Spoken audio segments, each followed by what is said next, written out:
कुंभ राशि के जातक इस साल के आखिरी 2 दिन यानी 30 और 31 दिसंबर, ये 2 दिन ऐसा तो क्या होगा कि आपके होश उड़ जाएंगे। कौन सी ऐसी घटनाएं होगी। गुरुवार और शुक्रवार ये 2 दिन की युति है। 2 दिन में क्या होने वाला है, कौन से ग्रह आपके फेवर में रहेंगे, आपको फ़ायदा देंगे, या कहाँ पे बड़ी घटना होगी, चलिए देखते हैं। पूरे साल में आपने बहुत कुछ किया, आखिरी 2 दिन में विशेष कार्य संबंधित योजनाएं क्रियान्वित होंगी। लोगों की परवाह ना करके अपनी योग्यता अनुसार मन मुताबिक कार्यों पर ध्यान केंद्रित रखें। निश्चित ही आपको सफलता हासिल अवश्य होगी। सामाजिक दायरा भी बढ़ेगा और काम भी बनेंगे, जो कि अच्छी चीज़ है, लेकिन फिर भी धैर्य और संयम रखना जरूरी है। जल्दबाजी और लापरवाही से काम बिगड़ सकता है। फिजूल खर्ची पर नियंत्रण रखें, क्योंकि अकस्मात ही कोई बड़ा खर्चा सामने आ सकता है, आपके होश उड़ सकते हैं। बिजनेस के ज़्यादातर काम बिना रुकावट के पूरे होंगे। आर्थिक स्थिति भी बेहतर होगी, परंतु टैक्स और लोन संबंधित मामलों पर पुनर्विचार अवश्य करने की ज़रूरत है। नौकरी पेशा व्यक्ति अपने कार्यों को पूरी निष्ठा से करें, क्योंकि पदोन्नति के अवसर बन रहे हैं। दाम्पत्य जीवन सुकून भरा रहेगा, जो एक शांति भरी बात है। अचानक ही किसी प्रिय मित्र से मुलाकात आपके मन को प्रफुल्लित करेगी और उत्साह से भर देगी। जोड़ों में दर्द जैसी समस्या बढ़ने से कार्य प्रणाली में कमी आ सकती है। तनाव जैसी परिस्थितियों को अपने ऊपर हावी ना होने दें। इस समय देखें तो आपका भाग्यशाली रंग होगा सफ़ेद, भाग्यशाली अंक होगा 5। हर एक बात को शांतिपूर्वक तरीके से समझने की और समझाने की कोशिश करनी होगी। किसी भी बात में की गई हड़बड़ी से नुकसान हो सकता है।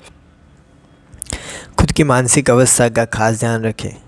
आपके द्वारा अधिकतर निर्णय लोगों की और अपनी भावनाओं को ध्यान में रखकर लिए जाएंगे। अगर आप एग्रीकल्चर या नैसर्गिक उत्पादन से संबंधित व्यापार करना चाहते हैं, तो इसके बारे में जानकारी प्राप्त करने की कोशिश अवश्य करें। पार्टनर का ध्यान पूरी तरह से आप पर रहेगा, लेकिन क्या आप भी रिलेशनशिप के बारे में उतना ही सोच विचार करते हैं, इस बात का अवलोकन करें। सेहत संबंधित छोटी मोटी तकरार महसूस होगी। मंत्रियों के सहायकों के लिए अच्छा समय है। केबल ऑपरेटरों के लिए भागा दौड़ी वाला समय रह सकता है। पर्याप्त आराम आपको कर लेना चाहिए। आपको ऐसी इच्छा होगी कि किसी वृद्धाश्रम में आप धनराशि भेंट करके आए। अच्छी चीज़ है, करना चाहिए। ये 2 दिन में आपके विचार गंभीर मामलों को सुलझाने में स्पष्ट होंगे।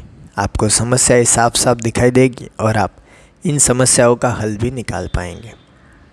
अगर आपके विचार में स्पष्टता होगी तो आपको सफलता अवश्य प्राप्त होगी। व्यक्तिगत मुद्दों को सुलझाने और अपने घर में एकता बनाए रखने का यह बहुत ही अच्छा समय है।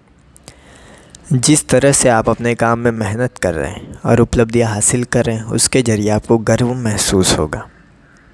इसी के साथ आपको अपने परिवार के साथ समय बिताने के लिए कुछ समय निकालना चाहिए, जिसके जरिए आपके पारिवारिक संबंध में सुधार आएगा। साथ साथ काम और घर के बीच संतुलन बनाए रखें, जिससे दोनों फले और फूलते रहें।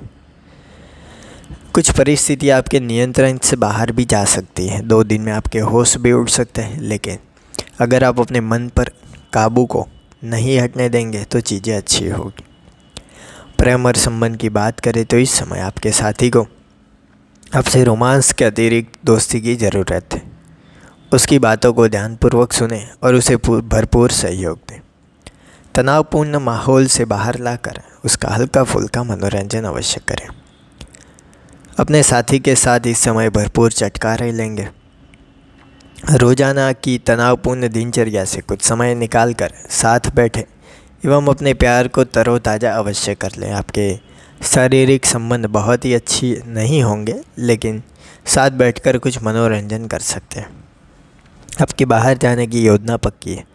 यदि अपने साथी के साथ कहीं बाहर जाने की योजना है तो किसी ऐसे स्थान पर जाएं जहां आराम से बातचीत कर सकें। इसके लिए आप दोनों कॉफ़ी हाउस या फिर लंबी सैर पर निकल सकते हैं, जिससे एक दूसरे के साथ का भरपूर आनंद लूट सकें। अच्छी तरह से एक दूसरे को समझने की कोशिश करें। करियर की बात करें तो इस समय आप अपने लंबे समय से रुके हुए कार्य योजनाओं को पूरा करेंगे। इससे न केवल आपको मानसिक शांति मिलेगी बल्कि करियर में भी वृद्धि होगी। अपने काम को समय पर पूरा करें, इससे आपके अधिकारियों पर आपका बहुत ही अच्छा प्रभाव पड़ेगा। आप बेकार के तनाव से भी बच पाएंगे। आपको इस बात का एहसास होगा कि आपको काम करने के लिए एक ऐसी तकनीकी योग्यता की ज़रूरत है जो कि आपके पास नहीं है। कोशिश करें, क्योंकि ये बदलाव किसी ना किसी वजह से तो हुआ है। अगर आप परेशान हैं तो इस बारे में अपने बॉस से बात करें, लेकिन अपने मन में इस तरह के नकारात्मक विचार न लाएं। आपसे ये काम नहीं होगा, ये नहीं होगा, ये सब सोच गलत है। आप बहुत कुछ कर सकते हैं। कार्यक्षेत्र में कई चुनौतियों को आपने पार लगाया है, तो इस समय ऐसी छोटी चुनौती से क्यों डर रहे हैं। काम पर ध्यान लगाएं, खुद की ताकतों पर भरोसा बनाए रखें। पैसों की बात करें तो अपने घर के बढ़े हुए खर्चे से परेशान होने की आवश्यकता नहीं है। होश उड़ेंगे, लेकिन चिंता मत करें। आपकी आय भी बढ़ने वाली है। ग्रह नक्षत्र बहुत ही अच्छे हैं। आप अपना ध्यान बड़े निवेश में लगाएं, छोटा मोटा नुकसान जाने दें। सुनिश्चित करें कि घरेलू आय बढ़ती रहे। खर्चे तो वैसे भी बढ़ेंगे, लेकिन अगर आय नहीं बढ़ेगी तो हम पीछे रह सकते हैं। आप अपने जीवन को सहज महसूस नहीं करेंगे, क्योंकि आपको लगेगा कि खर्चे ज़्यादा हो रहे हैं, लेकिन ऐसा नहीं है। एक बार बैठकर लेखा जोखा निकाल ले, चिंताएं गायब हो जाएगी। स्वास्थ्य की बात करें तो इस समय आप सभी रुकावटों और विकारों को दूर करते हुए अच्छा महसूस करेंगे। आपकी ऊर्जा का स्तर अच्छा रहेगा। शरीर में कोई खास दर्द नहीं रहेगा। इस समय छोटी मोटी कफ कोल्ड के लिए आप आयुर्वेदिक इलाज करें, इससे अच्छा लगेगा और राहत भी हो जाएगी। तो फालतू में दवाइयों का खर्च आपको नहीं उठाना पड़ेगा। सुबह सुबह घर से बाहर निकल कर टहलने जाइए, जीवन का आनंद लीजिए। ऐसा करने से आपके मन को सुकून और शांति मिलेगी। कुल मिला के गणेश जी कहते हैं ये जो 2 दिन का समय है वो थोड़ा खास है, थोड़ा अलग है। अगर आप इस समय ज़्यादा सावधानी नहीं रखेंगे तो होश उड़ सकते हैं। विद्यार्थियों के लिए पढ़ाई में और लिखने में विघ्न आ सकता है। मन कुछ अलग दिशा में जाने की कोशिश करेगा। सुख शांति वातावरण जहाँ पे हो वहाँ पे पढ़ाई की इच्छा रखें, कार्य सफलता अवश्य मिलेगी। तो ये थी बातें इस साल के आखिरी 2 दिन कुंभ राशि के जातकों के लिए कैसे रहेंगे उसके बारे में हमने बात की। आपकी राशि कौन सी है, आपके नाम के साथ नीचे कमेंट बॉक्स में बताइए। आप अपने जीवन में क्या चाहते हैं ये भी आप कमेंट बॉक्स में लिख सकते हैं। वीडियो आपने पूरा देखा उसके लिए धन्यवाद। वीडियो के अंत में आप सभी को जय श्री गणेश।